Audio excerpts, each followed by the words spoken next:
Quando ele olhou para mim com aqueles olhos vermelhos, encharcados de cachaça, e disse: "Hoje tu vai trabalhar de verdade?", soube que minha infância tinha acabado ali mesmo, nos fundos daquele bar sujo no centro de Porto Alegre. Olá, meus queridos. Aqui é a vovó Anne, com meus 72 anos nas costas e uma história que guardei por muito tempo dentro do peito. Hoje resolvi compartilhar com vocês, de coração aberto, como sobrevivi aos horrores que uma menina nunca deveria conhecer e como transformei toda essa dor em algo que pudesse ajudar outras pessoas. Estou aqui na minha casinha simples no bairro Partenon, em Porto Alegre, com essa vista linda para o pôr do sol gaúcho que nunca me canso de admirar. Meus netos já cresceram, tenho até bisnetos agora, e todos me dizem que preciso contar minha história para inspirar outras mulheres. Então cá estou eu, com um chimarrão do lado, criando coragem. Antes de começar, queria pedir para vocês deixarem nos comentários de onde estão assistindo esse vídeo. Sempre fico curiosa em saber se tenho netinhos virtuais de todo o Brasil. E se puderem deixar aquele joinha e se inscrever no canal, meu coração de vovó fica quentinho de alegria. Agora vamos à história. Nasci em 1953, numa Porto Alegre muito diferente da que conhecemos hoje. Naquela época, o Guaíba ainda era limpo o suficiente para a gente nadar, os bondes cortavam a cidade e o mercado público era o coração pulsante onde todo mundo se encontrava. Meu pai, Arnaldo, trabalhava como carregador por lá, levando sacolas e caixas pesadas para as senhoras que faziam compras. Era um homem forte, de mãos grossas e rosto sempre fechado. Minha mãe, Inês, eu mal cheguei a conhecer. Morreu quando eu tinha apenas 3 anos, de uma febre que não baixava nunca. Dizem que era tuberculose, mas naquela época, pobre não tinha diagnóstico certo, só ia definhando até não aguentar mais. A única lembrança que tenho dela é o cheiro de alfazema que usava e uma cantiga que sussurrava para me fazer dormir. Às vezes, nas noites mais silenciosas, ainda consigo ouvir aquela melodia como um fantasma bom visitando meus sonhos. Depois que ela se foi, ficamos só eu e meu pai naquele cortiço úmido da Cidade Baixa. Um cômodo só, com um fogão de 2 bocas, uma cama que dividíamos e um baú velho onde guardávamos as poucas roupas que tínhamos. No início, ele até tentou ser um bom pai. Me levava com ele para o trabalho no mercado, me sentava num caixote ao lado da banca do seu João fruteiro que me dava laranjas quando meu pai não estava olhando. Coitada da pequena sem mãe, as pessoas diziam achando que eu não escutava, e completavam, e com um pai assim. Nunca entendi bem o que queriam dizer com aquele assim, até ser um pouco mais velha. O problema é que meu pai bebia. Não era de vez em quando, não. Era todo santo dia. Começava com uma cachaça no meio da manhã, para espantar o frio, dizia ele. Depois vinha outra na hora do almoço, para ajudar a digestão. No fim da tarde, quando terminava o trabalho, eram mais 3 ou 4 nos botecos da Voluntários da Pátria antes de voltar para casa. Nos dias bons, ele chegava só cambaleando, comia qualquer coisa que eu tivesse conseguido preparar no fogão. Aprendi a cozinhar com 6 anos, me equilibrando em um banquinho para alcançar as panelas. E caía na cama roncando até o outro dia. Nos dias ruins... Bem, nos dias ruins ele chegava quebrando tudo, gritando que eu era igualzinha à minha mãe, uma peste que só dava despesa, e me batia com o cinto até cansar. Aprendi cedo a ler os sinais. O jeito que ele esfregava o queixo quando estava irritado, o olhar vidrado que indicava que tinha bebido demais, o cheiro mais forte de cachaça misturado com suor. Quando percebia que seria um dia ruim, me escondia na casa da Dona Marlene, nossa vizinha do cortiço, uma senhora idosa que me deixava ficar embaixo da cama dela até meu pai dormir. "Menina", ela me dizia enquanto me dava um pedaço de pão com banha, "tu tem que estudar, ouviu? É o único jeito de sair dessa vida." E eu estudava mesmo, com uma fome que ia além da barriga vazia. Na escola municipal onde me matricularam porque era obrigatório, eu era sempre a primeira a chegar e a última a sair. Não porque gostasse tanto assim de estudar, mas porque na escola eu ganhava merenda, tinha luz elétrica que não falhava como no cortiço, e principalmente não estava em casa. As professoras notavam meu esforço. "Essa menina tem futuro", diziam entre si. A dona Cecília, que dava aulas para a 4ª série, até me presenteou com um caderno novo quando viu que o meu estava acabando e remendado com fita adesiva. Foi o primeiro presente de verdade que me lembro de ter ganhado. Por um tempo, achei que talvez as coisas melhorassem. Meu pai arranjou um trabalho melhor como segurança de um armazém, ganhando um pouco mais. Nos mudamos para uma peça maior, ainda na Cidade Baixa, mas com um banheiro só nosso, não mais compartilhado com outras 5 famílias como no cortiço. Cheguei a ter uma caminha só para mim, um luxo que nunca imaginei possível. Foi nessa época, eu com uns 10 anos, que conheci o Gaspar, um gato de rua que adotei escondido. Meu pai odiava animais, dizia que eram bocas inúteis para alimentar. Mas o Gaspar era esperto e sabia se esconder quando ouvia os passos cambaleantes na escada. Aquele gato magrelo de pelo cinzento foi meu primeiro amigo de verdade, a primeira criatura a quem pude dar carinho e receber de volta, sem medo. Às vezes, quando meu pai não estava, eu conversava com o Gaspar como se ele fosse gente. Contava das coisas da escola, dos meus sonhos de um dia ser professora como a Dona Cecília, ou quem sabe enfermeira. Imaginava uma vida diferente, onde eu teria uma casa limpa, com cortinas floridas e um jardim pequeno. Onde ninguém gritaria comigo ou me bateria por qualquer coisa. Um dia a gente sai daqui, Gaspar, eu prometia, coçando atrás da orelha dele. Um dia a gente vai ter uma vida melhor. Mal sabia eu que as coisas estavam prestes a piorar de um jeito que nem nos meus pesadelos mais terríveis eu poderia imaginar. Tudo mudou no inverno de 1964. Um inverno rigoroso, daqueles que deixam Porto Alegre coberta por um nevoeiro gelado que parece engolir a cidade inteira. Meu pai perdeu o emprego no armazém. Nunca soube direito o motivo, mas apostaria que tinha a ver com a bebida ou com o dinheiro que sumiu do caixa. Ficamos 2 semanas sem pagar o aluguel da nossa peça, e o senhorio já tinha vindo bater na porta 3 vezes, ameaçando nos colocar na rua. Não tínhamos quase nada para comer, além de um resto de farinha e algumas batatas já murchas. Até o Gaspar tinha sumido, provavelmente em busca de comida melhor em outro lugar. Numa dessas noites de frio cortante, meu pai chegou em casa diferente. Não estava bêbado como de costume, mas tinha um brilho estranho no olhar, uma energia nervosa que me deixou com medo imediatamente. "Arruma tuas coisas, guria", ele disse, jogando uma sacola de papel na minha direção.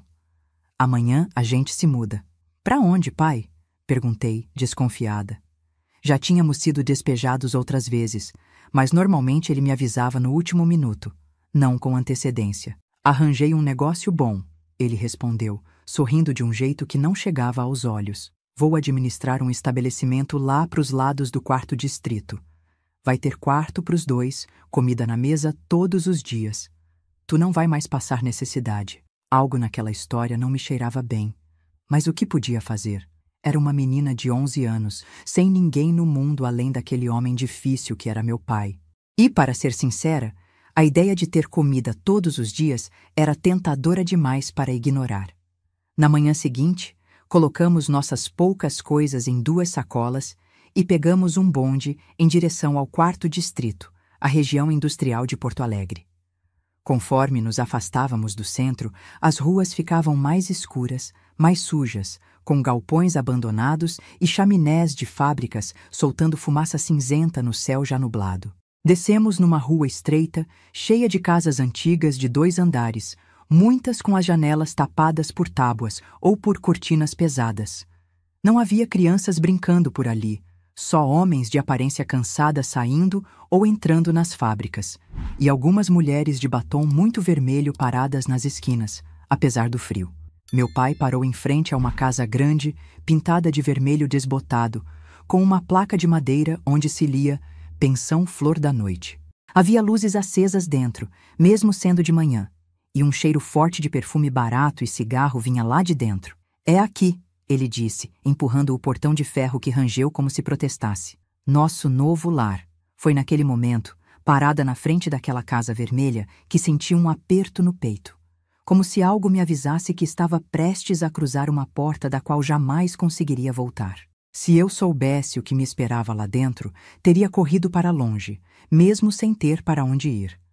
Mas eu era apenas uma menina assustada, com frio e fome, seguindo o único adulto que deveria me proteger para dentro do que viria a ser o início do meu inferno pessoal. Ah, meus queridos que estão me acompanhando até aqui, como é difícil reviver essas memórias. Às vezes preciso parar um pouco, respirar fundo, tomar um gole do meu chimarrão para conseguir continuar. Mas sei que essa história precisa ser contada, porque, infelizmente, existem muitas Annes por aí, meninas que tiveram sua infância roubada e que precisam saber que é possível sobreviver, é possível reconstruir a vida mesmo depois do pior. Não se esquecem de deixar um comentário contando de onde vocês estão assistindo. Tenho uma netinha que mora em Floripa e sempre me manda beijos pelo celular. Tecnologia é coisa maravilhosa, não é mesmo? No meu tempo era carta que demorava semanas para chegar. Obrigada por me acompanharem até aqui. Lembro como se fosse hoje o momento em que cruzei aquela porta vermelha da pensão Flor da Noite. O cheiro forte de perfume barato misturado com bebida e fumaça de cigarro me deu náuseas na hora. Tudo lá dentro parecia estar coberto por um véu de poeira que dançava nos raios de sol que entravam pelas frestas das cortinas pesadas. As paredes, forradas com um papel vermelho desbotado, tinham manchas suspeitas e quadros de mulheres seminuas em poses que me fizeram baixar os olhos de vergonha. Uma mulher alta, de cabelos tingidos de loiro e unhas compridas pintadas de vermelho, veio nos receber. Devia ter uns 40 anos, mas o rosto estava marcado de uma forma que a fazia parecer bem mais velha. Usava um hobby de cetim sobre uma camisola curta, mesmo sendo ainda manhã, e tinha um cigarro pendurado no canto da boca. Arnaldo, finalmente chegou, ela disse dando um beijo no rosto do meu pai. E essa deve ser a menina que você falou. Ela me olhou de cima a baixo, como quem avalia um animal no mercado. Seus olhos demoraram nos meus. Depois desceram lentamente pelo meu corpo ainda de criança. Senti um arrepio gelado subir pela espinha. Meio magrinha, não? Ela comentou, soprando fumaça para o alto. Vai engordar agora que vai comer direito. Meu pai respondeu, dando tapinhas nas minhas costas, como se estivesse exibindo um filhote premiado. Onde ficam nossos quartos, Carmen? A mulher deu uma risada rouca que parecia arranhar a garganta. Seu quarto é lá no fundo, perto da cozinha. O dela... Bem, vamos ver onde encaixamos a menina. Algo na forma como ela disse aquilo me deixou em alerta. Apertei a sacola com minhas coisas contra o peito, como se aquele punhado de roupas velhas pudesse me proteger. Subimos uma escada rangente para o segundo andar, onde um corredor estreito dava para várias portas fechadas. Estava tudo silencioso àquela hora da manhã. Mais tarde descobri que a pensão só ganhava vida depois das 6 da tarde. Essa aqui vai ser sua cama por enquanto, disse Carmen, abrindo a porta de um quarto pequeno com 3 camas de solteiro. Você divide com a Sônia e a Dora. Elas estão dormindo agora, então não faça barulho. Nas camas, 2 mulheres jovens dormiam profundamente. Uma delas tinha marcas roxas no braço que se estendia para fora do lençol. A outra tinha o rosto virado para a parede, mas seu cabelo descolorido espalhava-se pelo travesseiro como palha ressecada. E o banheiro? Perguntei baixinho. No fim do corredor. Usa rápido quando for, as meninas precisam ficar bonitas à noite. Meu pai já tinha sumido escada abaixo, nem se despediu. Fiquei ali, parada no meio daquele quarto estranho, segurando minha sacola, sem saber o que fazer. Carmen me olhou com impaciência. Guarda tuas coisas naquela gaveta ali e desce. Tem trabalho na cozinha. Daquele dia em diante, minha rotina se estabeleceu rapidamente. Acordava cedo, antes das moças do segundo andar, e ajudava na limpeza da casa.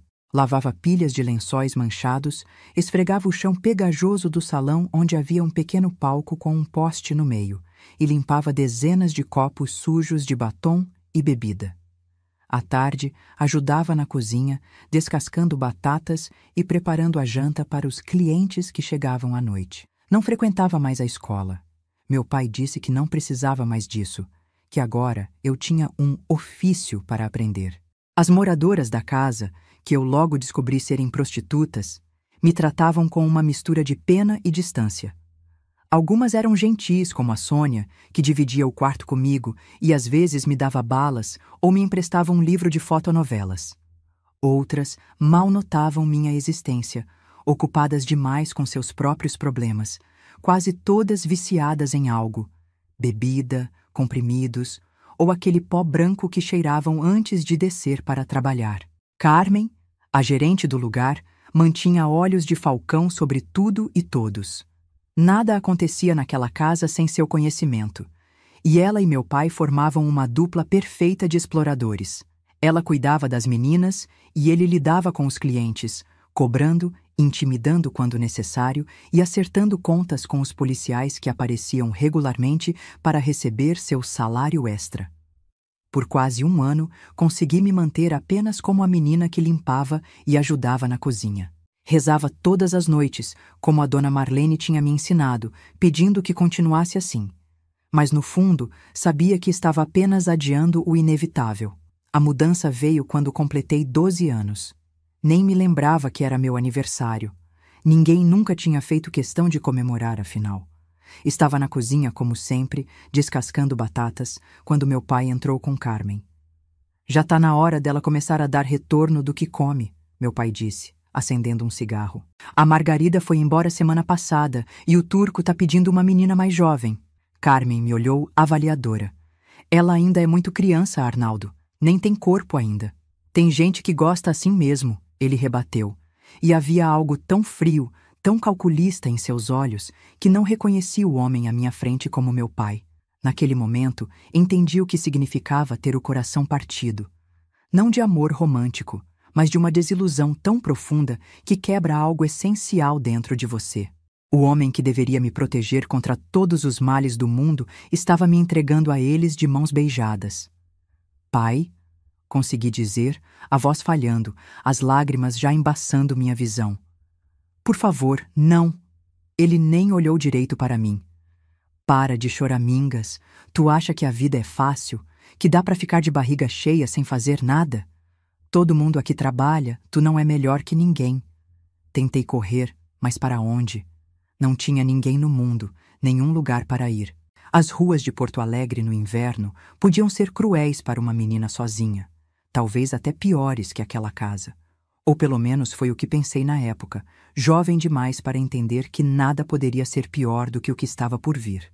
Naquela mesma noite, depois de um banho de beleza forçado, onde Carmen esfregou minha pele até ficar vermelha e lavou meu cabelo com um shampoo perfumado demais, me vestiram com uma camisola branca de tecido fino.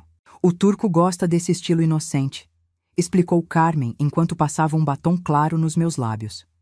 Não chora, que borra a maquiagem, ela disse, não com gentileza, mas com a impaciência de quem tem um trabalho a fazer. E não adianta espernear, só deixa tudo pior. Uma hora acaba. O Turco não era Turco de verdade. Era um homem gordo, de uns 50 anos, dono de uma fábrica de calçados ali do 4º distrito. Um cliente especial, como Carmen o chamava. O tipo que pagava bem para ter privilégios. O que aconteceu naquele quarto, naquela noite, é algo que durante muito tempo não conseguia nem colocar em palavras. A dor, a humilhação, o medo paralisante. Fechei os olhos e me transportei para longe dali, para uma praia que tinha visto em um livro da escola, com águas azuis e areia branca. Me imaginei correndo livre, longe de tudo aquilo, enquanto meu corpo ficava preso naquele quarto abafado, sendo usado como se não fosse nada além de um objeto. Quando terminou, o Turco deu tapinhas na minha cabeça como se faz com um cachorro obediente e deixou algumas notas na cômoda. Boazinha, ele disse, ajeitando a roupa. Vou voltar semana que vem. Mal consegui me arrastar de volta para o quarto que dividia com Sônia e Dora. Quando cheguei lá, sangrando e tremendo, Sônia estava acordada, fumando sentada na cama. Olhou para mim e vi algo em seus olhos, uma mistura de pena e reconhecimento, como quem vê seu próprio passado refletido em outra pessoa. Vem cá, ela disse, abrindo espaço na cama ao lado dela. Vou te limpar. Com um pano molhado em água morna, ela gentilmente limpou meu corpo machucado. Depois me deu um comprimido. Pra dor, explicou. Amanhã vai estar melhor. Mas não estava melhor no dia seguinte, nem no outro, nem na semana seguinte. O Turco voltou, como prometido, e trouxe amigos. Depois vieram outros homens, comerciantes, operários, motoristas de caminhão, às vezes até policiais. Meu pai recebia o dinheiro, sempre satisfeito com quanto eu rendia, e em troca me dava um teto, comida e ocasionalmente um vestido novo. Para atrair mais cliente, ele dizia. Às vezes, nem eram apenas homens querendo sexo. Alguns queriam apenas uma companhia jovem para beber e conversar, exibir para os amigos. Esses eram os momentos de alívio, ainda que breves. Um fazendeiro de Viamão até me deu um broche de prata certa vez, depois de uma noite onde só tive que sentar ao lado dele enquanto bebia e contava histórias da juventude. Os meses se transformaram em anos. Porto Alegre mudava lá fora. Falavam de uma ditadura, de pessoas desaparecidas, de estudantes presos. Dentro da pensão Flor da Noite, pouca coisa mudava. Meninas chegavam, outras partiam, para outras casas, para casar com clientes que se apaixonavam ou simplesmente sumiam sem deixar rastro. Algumas morriam, de overdose, de abortos mal-sucedidos, de doenças que ninguém tratava direito. Quando completei 15 anos, já não era mais a novidade da casa. Outras meninas mais jovens tinham chegado, trazidas por pais desesperados por dinheiro, namorados exploradores ou pelas próprias circunstâncias cruéis da vida. Eu tinha certa posição agora. Os clientes mais antigos me pediam especificamente, e Carmen até me deixava ficar com algumas gorjetas escondidas do meu pai. Foi nessa época que conheci o Jeremias, um rapaz que trabalhava entregando bebidas para o cabaré. Ele tinha 18 anos, olhos gentis e um jeito quieto de observar tudo.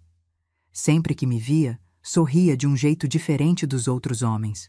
Não com luxúria ou interesse, mas com algo parecido com respeito. Começamos a conversar nos momentos em que ele entregava as caixas de cerveja e cachaça. Descobri que ele estudava à noite, depois do trabalho, sonhando em ser professor algum dia. Quando contei que também queria ter estudado mais, ele começou a me trazer livros escondidos entre as garrafas. Conhecimento ninguém pode tirar de ti, ele dizia, enquanto me mostrava onde tinha parado na leitura anterior. Pela primeira vez em anos, senti algo parecido com esperança. Jeremias falava de um mundo lá fora que eu quase tinha esquecido que existia. Um mundo onde as pessoas trabalhavam em empregos normais, estudavam, construíam famílias por escolha e amor, não por obrigação ou desespero. Nos meus devaneios, imaginava fugir com ele, começar uma vida nova, longe dali. Mas a realidade sempre se impunha cruel. Eu não tinha documentos, meu pai guardava tudo. Não tinha dinheiro próprio, além das poucas gorjetas que escondia no forro do colchão, e o mais importante, não tinha para onde ir. Além disso, meu pai parecia ter olhos em toda parte. Uma vez, quando me viu conversando com Jeremias por tempo demais, me deu uma surra tão violenta que fiquei 3 dias sem poder trabalhar, o que só o deixou ainda mais furioso. Tu é minha fonte de renda, não esquece, ele gritou, o bafo de cachaça me engolfando enquanto ele apertava meu rosto entre os dedos. Se tentar fugir, te acho e te quebro as pernas. Eu sabia que não era apenas uma ameaça. Tinha visto o que ele fez com a Denise, uma das meninas que tentou escapar, levando dinheiro da caixa.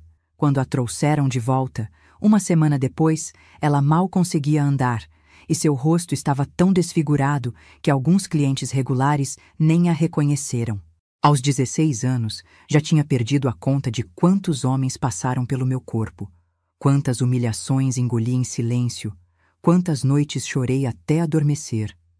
Minha única fuga eram os livros que Jeremias trazia e as pequenas gentilezas que trocávamos quando ninguém estava olhando.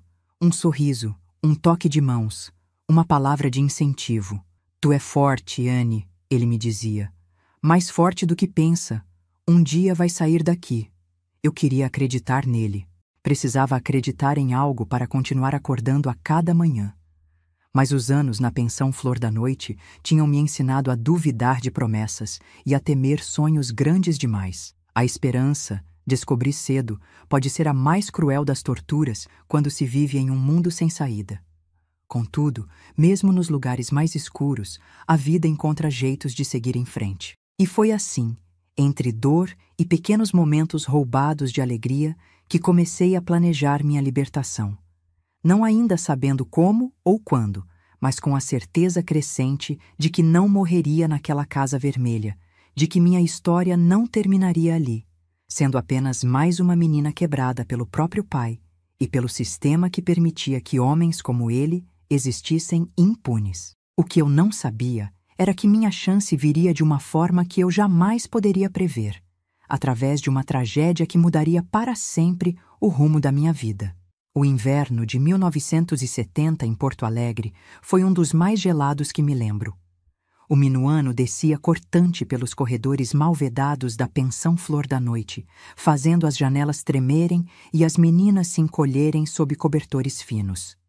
Eu já estava com 17 anos e sentia como se tivesse vivido várias vidas dentro daquelas paredes vermelhas. Meu corpo havia mudado. Não era mais a menina magrela que entrou ali 6 anos atrás. Agora tinha curvas que os homens cobiçavam, cabelos compridos que Carmen insistia que eu mantivesse para os clientes terem onde segurar, como ela dizia com sua crueldade casual. Meu rosto havia perdido qualquer traço de infância, endurecido por experiências que ninguém deveria viver. O cabaré também havia mudado. Com o endurecimento da ditadura, os militares faziam batidas frequentes em estabelecimentos como o nosso, não para nos salvar, nunca para isso, mas para extorquir mais dinheiro ou serviços gratuitos. Meu pai, sempre atento às oportunidades, começou a traficar informações tanto quanto corpos. Clientes bêbados falavam demais e ele sabia exatamente para quem vender essas palavras descuidadas. Foi nessa época que as coisas pioraram de uma forma que eu não imaginava ser possível. Já não era apenas atender os clientes regulares do cabaré. Meu pai começou a me alugar para festas privadas, encontros em hotéis de luxo, até mesmo para viagens curtas com homens de negócios que passavam por Porto Alegre. É uma promoção, ele disse rindo quando me contou sobre o novo arranjo. Esses homens pagam 5 vezes mais que os peões que vêm aqui, e tu só precisa sorrir, dançar um pouco e fazer o de sempre. O de sempre, como se fosse normal, como se cada vez não custasse um pedaço da minha alma. Numa dessas festas conheci o deputado Meireles. Não vou dizer o nome completo mesmo depois de tantos anos. Alguns demônios não merecem ser invocados nem pela memória. Era um homem de seus 50 anos, barriga proeminente sob ternos caros, cabelos grisalhos sempre bem penteados e um sorriso que congelava o sangue. Dizia-se defensor da família brasileira durante o dia, nos palanques e entrevistas. À noite, era um dos piores predadores que já conheci. Ele se interessou por mim imediatamente. Quero a moreninha, disse ao meu pai, apontando como quem escolhe um corte de carne no açougue. Aquela noite foi uma das piores da minha vida. O deputado não queria apenas sexo, queria poder, queria subjugar, queria machucar. Quando voltei para o cabaré na manhã seguinte, estava tão machucada que até Carmen, normalmente indiferente ao nosso sofrimento, arregalou os olhos. Meu Deus, menina, o que ele fez contigo? Não consegui responder. Apenas me arrastei para o quarto e desmaiei na cama, acordando horas depois com Sônia limpando meus ferimentos. Precisei ficar quase uma semana sem trabalhar, para me recuperar minimamente. Achei que seria o fim, que nunca mais teria que ver aquele homem.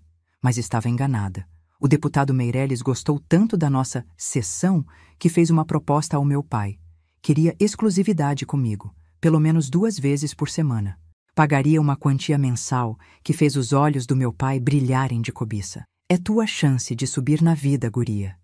Ele me disse quando me contou do acordo, como se estivesse me oferecendo uma oportunidade de emprego legítima. Um homem influente assim. Quem sabe ele não se apaixona e te tira daqui? A ideia de me casar com aquele monstro para escapar me pareceu tão terrível quanto continuar no cabaré. De qualquer forma, não tinha escolha. Meu pai já tinha aceitado o dinheiro, já tinha feito a promessa. E assim começou um novo capítulo do meu inferno pessoal. Durante quase 1 ano, fui propriedade particular do deputado Meireles. Às vezes, ele me levava para um apartamento que mantinha no centro, outras vezes para hotéis, ocasionalmente para festas, onde eu era exibida como um troféu antes de ser usada nos quartos dos fundos por ele e às vezes por seus amigos políticos. Conheci juízes, empresários, até mesmo um general durante esse período. Homens poderosos que decidiam o destino do país durante o dia e à noite, Tratavam meninas como eu como menos que humanas. Ouvi conversas que não deveria ouvir, segredos sobre negócios ilícitos, sobre pessoas que desapareciam, sobre dinheiro que sumia dos cofres públicos. Tu não ouviu nada, entendeu? Meirelles sempre me lembrava, com um aperto doloroso no meu braço ou no meu pescoço. Meninas que falam demais acabam boiando no Guaíba. Não era uma ameaça vazia. Uma das meninas do cabaré, Luísa, tinha sumido depois de falar demais para um jornalista bêbado. Encontraram seu corpo 3 dias depois, perto da Ilha da Pintada. A polícia arquivou o caso como afogamento acidental. O deputado gostava de me machucar de formas que não deixassem marcas visíveis, ou pelo menos não em lugares que outros pudessem ver. Tinha um prazer doentio em me fazer implorar, em me humilhar de todas as formas possíveis. Às vezes trazia presentes, um vestido caro, um perfume, joias, como se isso compensasse o terror que me fazia viver.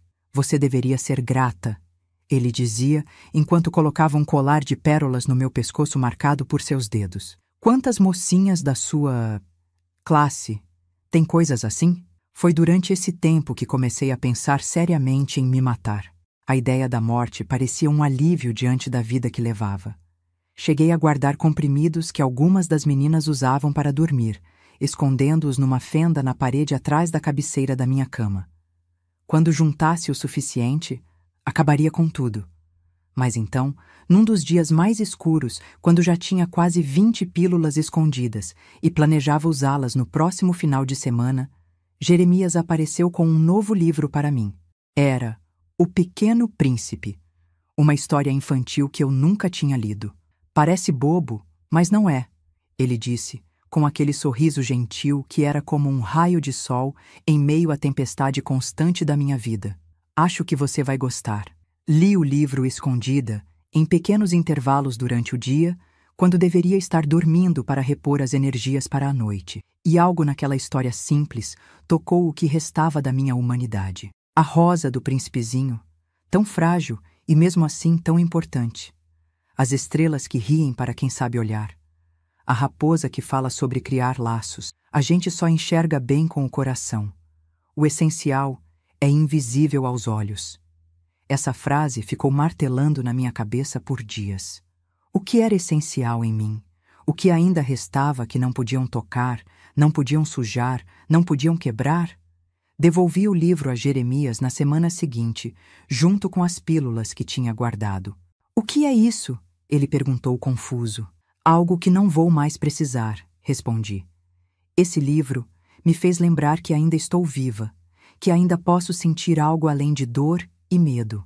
Seus olhos se encheram de lágrimas e percebi que ele tinha entendido exatamente o que aquelas pílulas significavam.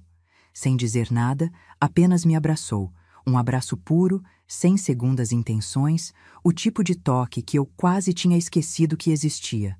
Foi nesse momento que decidimos. Precisávamos tentar fugir. Não importava o risco, não importava o preço. Qualquer coisa seria melhor que aquela meia vida que eu levava. Durante meses planejamos em segredo. Jeremias juntava dinheiro de seu salário como entregador, guardando cada centavo que podia. Eu comecei a esconder parte das gorjetas que ocasionalmente recebia, costurando-as no forro de um casaco velho que ninguém prestava atenção. Também guardava informações. Ouvia atentamente as conversas do deputado Meirelles e seus amigos, memorizando nomes, datas, locais de encontros secretos. Se nos pegarem, expliquei a Jeremias, isso pode ser nosso seguro de vida. Não era muito, mas era algo. Uma chance, por menor que fosse. Nossa oportunidade surgiu quando soubemos que meu pai planejava me vender de vez para o deputado. Não mais apenas encontros regulares, mas uma transferência completa. Eu iria morar no apartamento de Meirelles como sua empregada doméstica oficial, disponível 24 horas por dia para seus caprichos. É o melhor negócio que já fiz. Meu pai gabou-se para Carmen, sem saber que eu ouvia atrás da porta. Um pagamento único, uma bolada. Nunca mais preciso me preocupar com ela. Nunca mais se preocupar comigo. Como se algum dia tivesse se preocupado, como se algum dia tivesse sido um pai de verdade. A transferência aconteceria em uma semana. Não tínhamos todo o dinheiro que planejávamos juntar. Nem um plano totalmente formado, mas era agora ou nunca. Jeremias conseguiu documentos falsos com um conhecido que trabalhava em cartório. Não eram perfeitos, mas serviriam para nos levar para longe dali. Na véspera da fuga, encarei meu reflexo no espelho rachado do banheiro do cabaré. Quem era aquela mulher que me olhava de volta? Nos olhos, uma dureza que nenhuma jovem de 18 anos deveria ter. No corpo, marcas que contavam histórias que ninguém deveria viver. Mas também, pela primeira vez em muito tempo, uma faísca de algo que se parecia com esperança. Amanhã, sussurrei para meu reflexo. Amanhã seremos livres. Mal sabia eu que o destino tinha outros planos para aquela noite. Planos que envolveriam sangue, fogo e uma transformação que nem nos meus sonhos mais loucos eu poderia imaginar. Naquela mesma noite, enquanto eu arrumava discretamente minhas poucas coisas para a fuga, ouvi gritos vindos do andar de baixo. Não os gritos habituais de bêbados celebrando ou de alguma briga entre clientes. Eram gritos de puro terror. Corri para a escada e vi uma cena que jamais esquecerei. Meu pai, cambaleando no meio do salão, uma garrafa quebrada na mão, sangue escorrendo de um corte profundo no rosto. À sua frente, o deputado Meireles, vermelho de fúria, gritando sobre ter sido enganado. Tu vendeu a menina para outros também, depois de nosso acordo. Meu pai, bêbado como sempre, ria de forma provocativa. E daí? O que vai fazer? Me denunciar? Logo você? Foi tudo muito rápido. O deputado sacou uma arma pequena de dentro do paletó e atirou. 1, 2, 3 vezes. Meu pai caiu como um saco de batatas no chão sujo do cabaré, o sangue formando uma poça ao seu redor. As meninas gritavam, os clientes corriam para fora. Carmen tentou acalmar Meireles, mas ele estava fora de si. Atirou novamente, acertando um lampião a óleo que explodiu contra a parede de madeira seca. Em segundos, o fogo começou a se espalhar. Da escada onde eu estava paralisada, vi o deputado olhar para cima e me ver. Seus olhos encontraram os meus, e neles havia uma promessa clara de que eu seria a próxima. Ele começou a subir os degraus, arma em punho, enquanto atrás dele o fogo devorava cortinas e móveis com uma velocidade assustadora. Corri de volta para o quarto, tranquei a porta e, num desespero cego, quebrei a janela com uma cadeira. O segundo andar não era tão alto. Abaixo havia um pequeno telhado de um depósito anexo. Sem pensar 2 vezes, peguei meu casaco com o dinheiro costurado e pulei. A queda foi dolorosa. Senti meu tornozelo torcer, mas o medo me fez ignorar a dor. Escorreguei pelo telhado e caí no beco lateral, justamente onde Jeremias estava me esperando, mais cedo do que o combinado, graças aos céus. Anne, meu Deus, o que aconteceu? Não havia tempo para explicações completas. Meu pai está morto, Meireles enlouqueceu, a casa está pegando fogo, temos que correr. Ele não questionou. Me ajudou a levantar e juntos fugimos pela noite de Porto Alegre, enquanto atrás de nós, a pensão Flor da Noite virava um inferno em chamas, levando consigo histórias de horror que ninguém jamais saberia por completo. Cocheando, apoiada em Jeremias, olhei para trás uma última vez. O céu estava alaranjado com o reflexo das chamas, e podia ouvir ao longe as sirenes dos bombeiros se aproximando. Não sabia quem tinha conseguido escapar, quem estava preso nas chamas. A culpa por não ter tentado ajudar as outras meninas me corroeria por anos, mesmo sabendo que provavelmente teria morrido se tivesse voltado. Naquela noite, perdi tudo o que conhecia, o teto onde vivia, o pai que nunca foi realmente um pai, a vida miserável, mas previsível que levava. Mas também ganhei algo precioso: a liberdade. Uma liberdade manchada de sangue e cinzas, nascida da tragédia, mas ainda assim, liberdade. O que eu não sabia era que aquela noite de fogo e morte seria apenas o começo da minha verdadeira jornada. Que das cinzas daquela casa de horrores eu renasceria, não como uma vítima, mas como alguém determinada a fazer justiça. Não apenas para mim, mas para todas as meninas cujas vozes foram silenciadas nas sombras de lugares como a Pensão Flor da Noite. Jeremias e eu seguimos pela noite, 2 jovens assustados, feridos e pobres, mas unidos por algo mais forte que o medo. A esperança de que, apesar de tudo, ainda pudéssemos construir uma vida que valesse a pena ser vivida. Fugimos por becos escuros de Porto Alegre naquela noite, o clarão do incêndio iluminando o céu atrás de nós como um terrível amanhecer. Meu tornozelo latejava de dor, mas o medo dava asas aos meus pés. Jeremias me conduziu até uma pensão barata no bairro Navegantes, onde uma senhora idosa, Dona Jurema, nos alugou um quartinho nos fundos, sem fazer muitas perguntas. Vocês parecem assustados demais para quem só está procurando um lugar para dormir, ela comentou, olhando desconfiada para minhas roupas inadequadas e para o sangue seco em meus braços, resultado dos cortes da janela quebrada. Estão fugindo de quê? De tudo, respondi com uma honestidade que surpreendeu até a mim mesma. Ela apenas assentiu, como quem já viu muito da vida para se chocar com qualquer coisa. O quarto é pequeno e o banheiro é compartilhado, mas é limpo. Pago adiantado, sem registro por enquanto. Aquele cubículo de paredes descascadas se tornaria nosso refúgio pelos próximos meses. Dormíamos em um colchão fino no chão. Cozinhávamos em um fogareiro improvisado. Lavávamos nossas poucas roupas na pia do banheiro comunitário. Era uma vida de privações, mas ainda assim, incomparavelmente melhor do que a que eu deixara para trás. No dia seguinte à nossa fuga, os jornais noticiaram um incêndio na Casa de Tolerância do 4º Distrito. 7 mortos, incluindo meu pai e 2 das meninas que não conseguiram escapar a tempo. O nome do deputado Meirelles não aparecia em lugar nenhum na reportagem. Apenas uma menção a um cliente que está sendo procurado para esclarecimentos. O poder já trabalhava para proteger os seus. Jeremias conseguiu um trabalho em uma fábrica de móveis nas proximidades. A paga era miserável, mas era honesta. Eu não podia procurar emprego.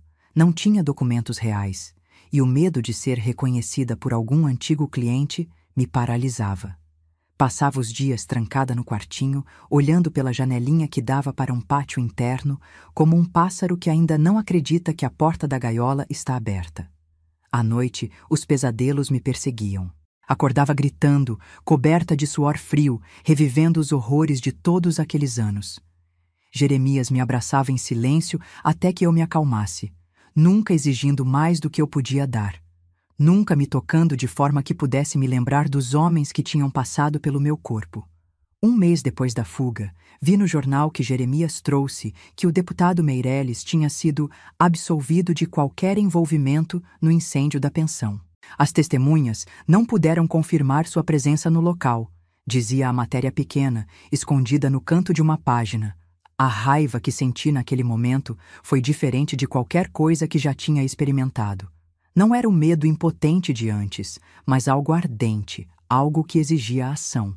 Ele não pode simplesmente sair impune, falei para Jeremias, amassando o jornal entre os dedos. Ele matou pessoas, ele ia me matar também. O que podemos fazer? Ele é poderoso, tem amigos influentes. Nós somos ninguém. Ninguém não, respondi. Uma ideia tomando forma na minha mente. Eu sou uma testemunha. E mais que isso, tenho informações que ele não gostaria que viessem a público. Durante os anos como propriedade do deputado, eu tinha ouvido coisas, muitas coisas, nomes, datas, locais, negócios ilícitos, propinas, tráfico de influência, até mesmo o envolvimento dele na morte de um jornalista investigativo que tinha sido oficialmente registrada como acidente de carro. Você está pensando em denunciá-lo? Para quem? A polícia trabalha para gente como ele. Jeremias tinha razão, claro. A polícia não era confiável. Muitos dos próprios oficiais eram clientes regulares de lugares como a Pensão Flor da Noite. Os juízes também estavam na folha de pagamento de homens como Meirelles. A imprensa? Controlada ou intimidada pela ditadura. Preciso pensar, respondi. Deve haver um jeito. Foi então que, folheando o mesmo jornal dias depois, vi uma pequena nota sobre uma organização chamada Mães da Praça da Matriz. Um grupo de mulheres que se reuniam silenciosamente em frente à Assembleia Legislativa para protestar pelos filhos e filhas desaparecidos durante a ditadura. Inspiradas pelas Mães da Praça de Maio, na Argentina, elas desafiavam o regime com sua presença silenciosa, mas insistente. É isso, falei para Jeremias. Vou procurar essas mulheres. Elas não têm nada a perder, assim como eu.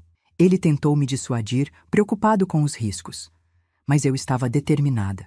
Usando um lenço para cobrir o rosto, fui até a Praça da Matriz num domingo, quando sabia que elas estariam lá. Observei de longe por um tempo, tentando identificar quem parecia liderar o grupo. Finalmente, reuni coragem e abordei uma senhora de cabelos grisalhos e postura digna, que segurava uma foto de uma jovem muito parecida com ela. Preciso falar sobre pessoas que também desapareceram, sussurrei. Pessoas que ninguém procura porque não eram consideradas importantes. Ela me olhou com olhos que conheciam o sofrimento intimamente. Venha comigo, respondeu simplesmente. Seu nome era Dona Helena, e ela havia perdido a filha universitária, Beatriz, 3 anos antes. Levaram-na da faculdade em plena luz do dia, contou. Nunca mais a vi. Dizem que estava envolvida com subversivos, mas ela só queria um país melhor. Dona Helena me levou para sua casa, um apartamento modesto no centro. Lá, conheci outras 2 mulheres do grupo. Dona Margarida, cujo filho médico tinha desaparecido após tratar um guerrilheiro ferido, e Dona Conceição, cujo marido jornalista nunca voltou para casa após publicar uma matéria crítica ao governo. Contei minha história para elas, sem omitir nada. Falei do cabaré, dos anos de abuso, do deputado Meireles e seus amigos poderosos, do incêndio, da minha fuga.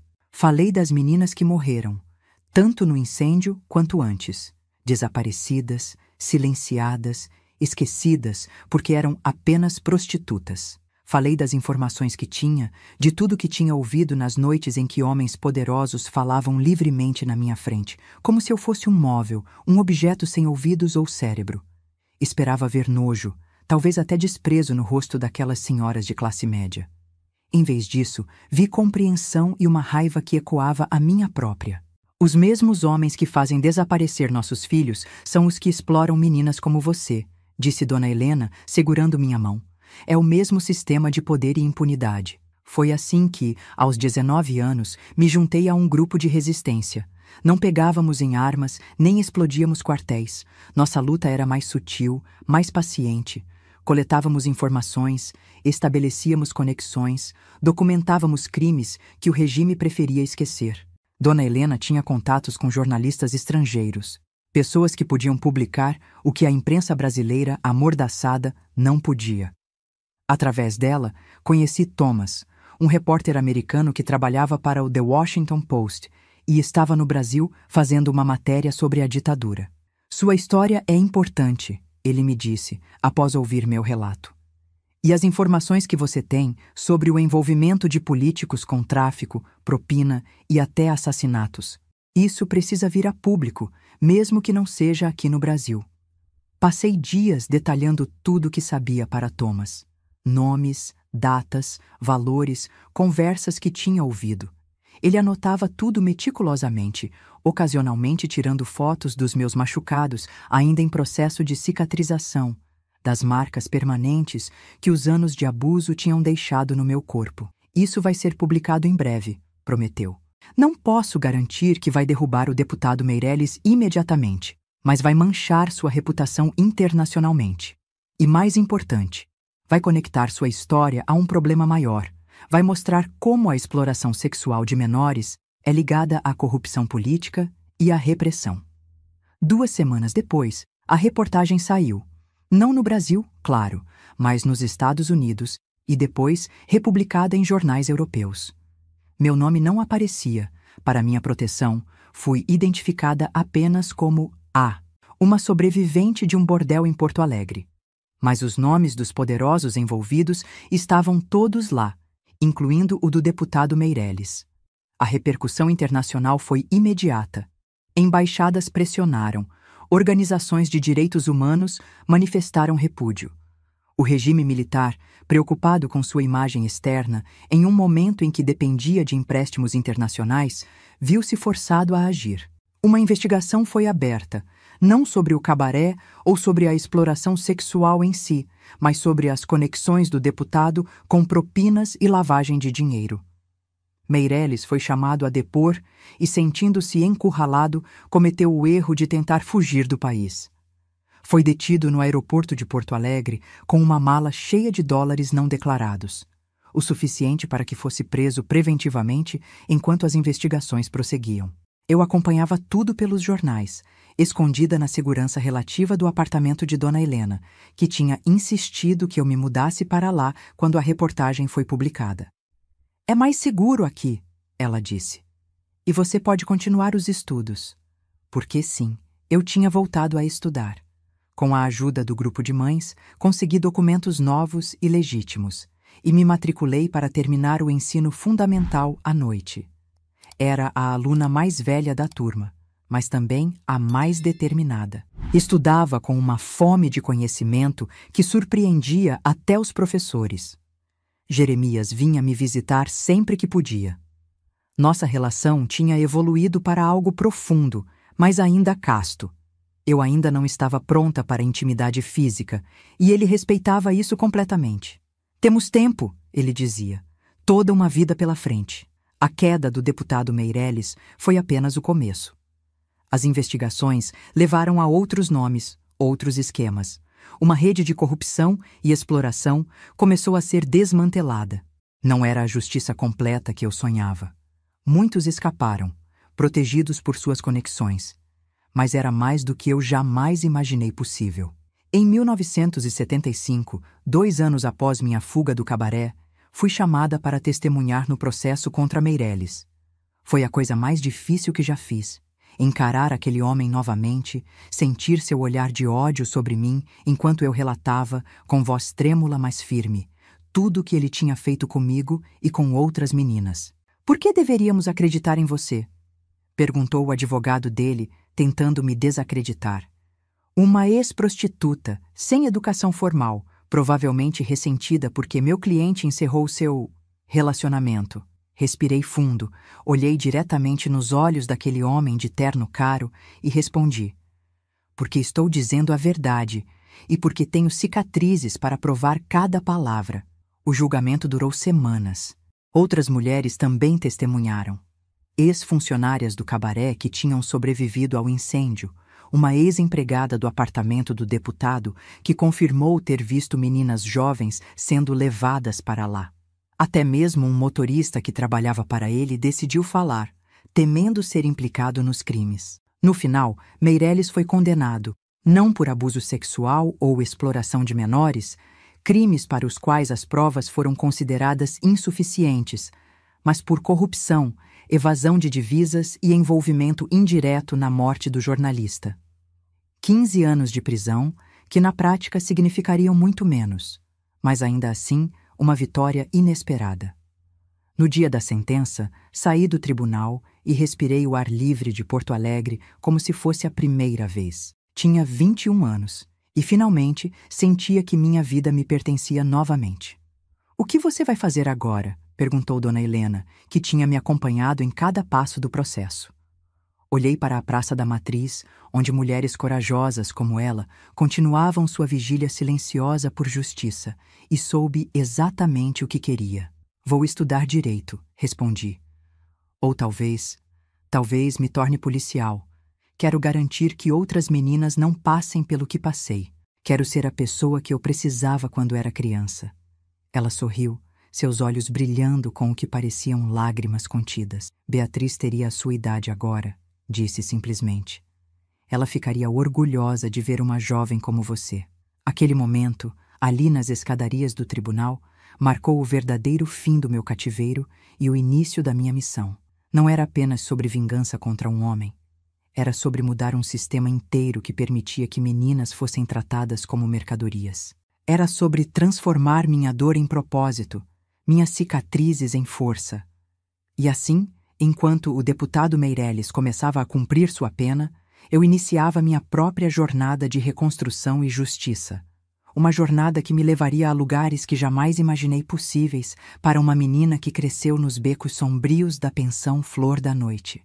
Meus queridos, se há algo que aprendi nessa longa jornada que chamamos de vida, é que os caminhos nunca são retos, nem previsíveis. Como aquelas ruas de paralelepípedos do centro antigo de Porto Alegre, cheias de curvas, subidas e descidas inesperadas que te levam a lugares que você jamais imaginou conhecer.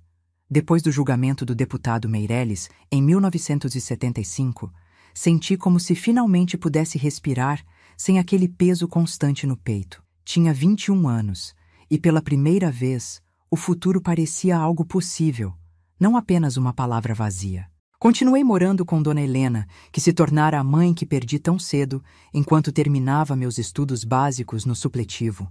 Jeremias e eu oficializamos nosso relacionamento naquele mesmo ano, um casamento simples no cartório, seguido de um almoço com as poucas pessoas que considerávamos família. Dona Helena, algumas mulheres do grupo das mães da Praça da Matriz, 2 colegas de trabalho dele da fábrica de móveis e Thomas, o jornalista americano que tinha voltado ao Brasil para acompanhar os desdobramentos da história. Nunca imaginei que viveria para ver este dia, confessei a Jeremias na noite do nosso casamento, finalmente pronta para uma intimidade que por anos pareceu impossível. Houve momentos em que nem acreditava que viveria até o dia seguinte. Nosso primeiro lar foi um apartamento minúsculo no bairro Menino Deus. Um quarto, cozinha e banheiro, paredes finas onde ouvíamos os vizinhos discutindo, mas era nosso, limpo, seguro. Cada noite que eu deitava naquela cama simples e acordava na manhã seguinte sem medo, parecia um pequeno milagre. Em 1976, consegui concluir o ensino médio através do supletivo. Estudava durante o dia e, à noite, trabalhava como caixa em um pequeno mercado perto de casa. O dono, seu Alberto, era um senhor italiano que não fazia muitas perguntas sobre meu passado e valorizava minha habilidade com números e minha honestidade. A menina tem cabeça boa, ele dizia para os clientes, como se eu fosse uma descoberta rara. Não erra uma conta, nem um centavo no caixa. Foi seu Alberto quem me mostrou um anúncio no jornal que mudaria o rumo da minha vida. A Polícia Civil do Rio Grande do Sul estava abrindo inscrições para o primeiro concurso que aceitaria mulheres para o cargo de investigador policial. Olha só isso aqui, Anne, ele apontou para o pequeno anúncio. Não é isso que você sempre fala que queria fazer? Trabalhar com justiça, proteger os outros? Li e reli aquele anúncio como se fosse uma mensagem enviada diretamente para mim. A ideia de me tornar policial tinha surgido como um sonho distante após o julgamento de Meirelles, mas nunca pensei que seria possível tão cedo. Estávamos em plena ditadura militar, e as forças de segurança ainda eram dominadas por homens, muitos deles comprometidos com o regime e seus abusos. Mas ali estava a oportunidade, em letras pretas sobre o papel amarelado do jornal.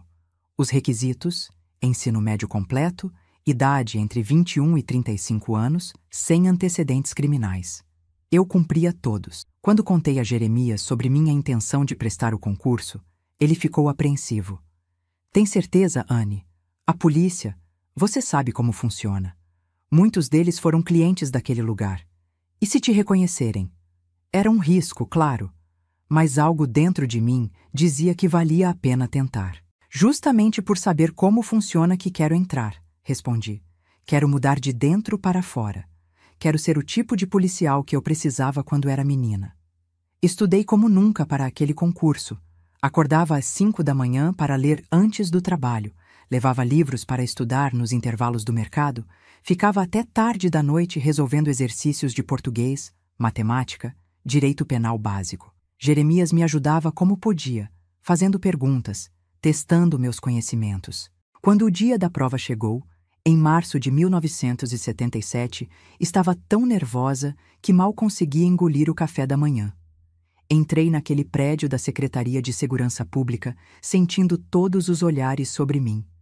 Éramos poucas mulheres, no meio de centenas de homens, muitos deles já com experiência militar ou de segurança privada. A prova durou 4 horas. Saí exausta, mas confiante de que tinha feito o melhor possível. Agora era esperar. 2 semanas depois, quando os resultados foram divulgados, nem acreditei ao ver meu nome entre os aprovados para a próxima fase. Eu tinha ficado em 12º lugar entre mais de 500 candidatos. As próximas etapas incluíam testes físicos, psicológicos e uma investigação de antecedentes. Foi nesta última parte que quase tudo desmoronou. Como explicar os anos sem registro formal de trabalho ou estudo? Como justificar que não havia documentação sobre minha vida entre os 11 e os 19 anos? Decidi que a única saída era a verdade, ou pelo menos uma versão editada dela. Quando chamada para a entrevista com o delegado responsável pela seleção, Dr. Maurício Leal, contei que havia perdido meus pais muito jovem, tecnicamente verdade, e vivido em situação de vulnerabilidade por anos, um eufemismo, mas verdade, até conseguir retomar os estudos e reconstruir minha vida com a ajuda de pessoas que acreditaram em mim. Absolutamente verdade. O Dr. Maurício me olhou longamente após meu relato, seus olhos penetrantes buscando qualquer sinal de mentira no meu rosto. Senhorita Anne, ele disse finalmente, normalmente esse tipo de lacuna seria motivo para desclassificação imediata. Meu coração afundou. Todos aqueles estudos, toda aquela esperança. No entanto, ele continuou. Seus resultados nos testes foram excepcionais. E há algo na sua determinação que me lembra alguém que conheci há muito tempo. Ele fez uma pausa, como se decidindo se deveria continuar. Minha irmã mais nova fugiu de casa aos 15 anos. Também acabou em lugares que nenhuma jovem deveria conhecer. Nunca mais a vi. Sempre me perguntei se alguém estendeu a mão para ajudá-la, se ela teve uma segunda chance como você parece ter tido. Não soube o que responder. Apenas assenti, sentindo um nó na garganta. Vou aprovar sua continuidade no processo seletivo, ele concluiu. Mas saiba que estará sob observação constante. Um deslize, qualquer indício de comportamento inadequado e será desligada imediatamente. Entendido? Sim, senhor. Não vai se arrepender. Em agosto de 1977, aos 24 anos, entrei para a Academia de Polícia Civil do Rio Grande do Sul como parte da primeira turma que incluía mulheres. Éramos apenas 8 em uma classe de 60 alunos. 8 pioneiras, enfrentando olhares de desconfiança, piadas machistas e a constante necessidade de provar que éramos tão capazes quanto qualquer homem. O treinamento foi brutalmente difícil, física e emocionalmente. Aulas teóricas de manhã, treinamento físico à tarde, estudo pela noite. Aprendi técnicas de investigação, legislação penal, defesa pessoal, tiro. Cada vez que segurava uma arma nas aulas de tiro, lembrava do deputado Meirelles apontando aquela pistola para mim na noite do incêndio. E minha determinação se renovava. As outras mulheres da turma vinham de contextos completamente diferentes do meu. Filhas de militares, ex-funcionárias públicas, uma advogada que decidiu mudar de carreira. Não compartilhei meu passado com nenhuma delas, mas formamos uma aliança silenciosa, apoiando-nos mutuamente contra o ambiente hostil. Não foi fácil.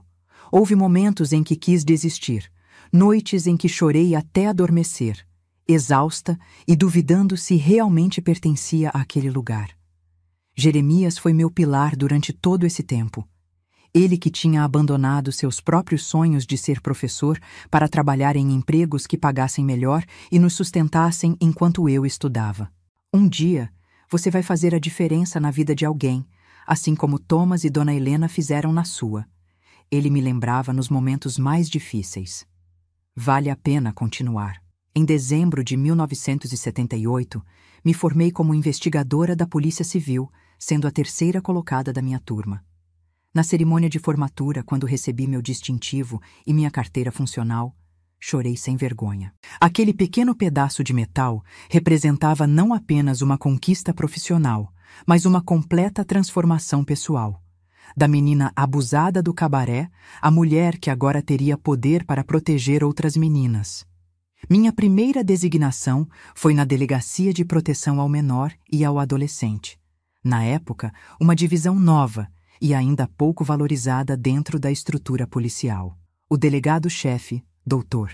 Cláudio Barros, era um dos poucos homens progressistas na instituição que realmente acreditava que crianças e adolescentes mereciam proteção especial. Não tenho ilusões, investigadora Anne, ele me disse no primeiro dia. O que fazemos aqui é como enxugar gelo. Para cada criança que conseguimos ajudar, 10 outras continuam sofrendo.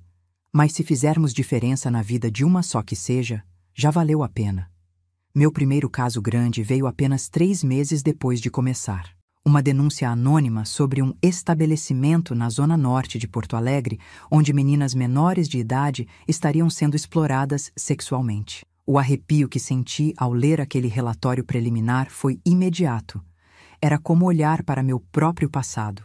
Convenci o Dr. Cláudio a me deixar liderar a investigação, mesmo sendo a mais novata da equipe. Tenho experiência com esse tipo de situação. Foi tudo o que consegui dizer. E algo no meu olhar deve ter comunicado o resto, porque ele apenas assentiu e me deu carta branca. Passei semanas em vigilância, coletando evidências, identificando os responsáveis e os clientes regulares. Vi meninas sendo levadas para dentro, algumas claramente não tendo mais de 13 ou 14 anos. Cada noite que passava observando aquele lugar, sem poder agir imediatamente, era uma tortura. Mas sabia que precisávamos construir um caso sólido. Quando finalmente fizemos a operação, em abril de 1979, resgatamos 8 meninas, a mais nova com apenas 12 anos. Prendemos o dono do estabelecimento, 3 gerentes e vários clientes que estavam no local no momento da batida, incluindo um vereador e um empresário local. Ao entrar naquele lugar, foi impossível não ser transportada de volta para a pensão Flor da Noite. Os mesmos cheiros, os mesmos olhares vazios das meninas, o mesmo desespero palpável no ar. Quando uma das meninas resgatadas se encolheu de medo ao me ver uniformizada, me ajoelhei ao seu lado e sussurrei: "Eu sei exatamente como você se sente. Estive no seu lugar um dia, mas agora você está segura, prometo." Aquela operação foi apenas o começo. Nos anos seguintes, me especializei em casos de exploração sexual de menores e tráfico de pessoas. Em 1982, fui promovida a inspetora, a primeira mulher a alcançar esse cargo na história da Polícia Civil Gaúcha. Em 1985, com o fim da ditadura e a redemocratização do país, ajudei a criar a primeira delegacia especializada em crimes contra a mulher em Porto Alegre, inspirada no modelo que começava a surgir em São Paulo. Ao longo desses anos, Jeremias e eu construímos nossa família. Em 1980, adotamos Clara, uma menina de 5 anos resgatada em uma de minhas operações, cujos pais haviam sido assassinados pelo traficante para quem trabalhavam. 2 anos depois, contra todas as expectativas médicas, os anos de abuso haviam deixado sequelas físicas. Engravidei naturalmente e demos as boas-vindas ao nosso filho, Pedro. A vida não foi sempre fácil. Enfrentei ameaças de morte mais vezes do que posso contar, tentativas de suborno, campanhas para me desacreditar. Quando prendi o filho de um político influente por envolvimento com tráfico de adolescentes em 1989, quase perdi meu emprego devido às pressões políticas. Mas já não era mais aquela menina assustada e impotente. Era uma mulher que conhecia seu valor e não recuava diante de ameaças. Em 1994, o deputado Meirelles, que tinha cumprido apenas 8 dos 15 anos de sua pena, graças a indultos e progressões de regime, foi libertado. Recebi a notícia com uma mistura de raiva e resignação. O sistema que eu tentava mudar de dentro ainda protegia homens como ele. 3 anos depois, em 1997, nossos caminhos se cruzaram novamente, da forma mais inesperada. Fui chamada para investigar um assassinato em um hotel de luxo no centro de Porto Alegre. A vítima, o ex-deputado Meirelles, encontrado morto com 3 tiros no peito. Todos esperavam que eu comemorasse, talvez até que me recusasse a investigar o caso. Em vez disso, conduzi a investigação com o mesmo profissionalismo e rigor que aplicava a qualquer outro caso. Descobrimos que o assassino era o irmão de uma das meninas que tinha morrido no incêndio da pensão Flor da Noite, tantos anos antes. Um homem que tinha passado 2 décadas planejando sua vingança. Quando o prendemos, ele me olhou nos olhos e disse: "A senhora devia me agradecer. Fiz o que a justiça não fez." "A justiça não é sobre vingança", respondi, sentindo o peso de cada palavra. "É sobre responsabilidade, consequências e a chance de reconstrução.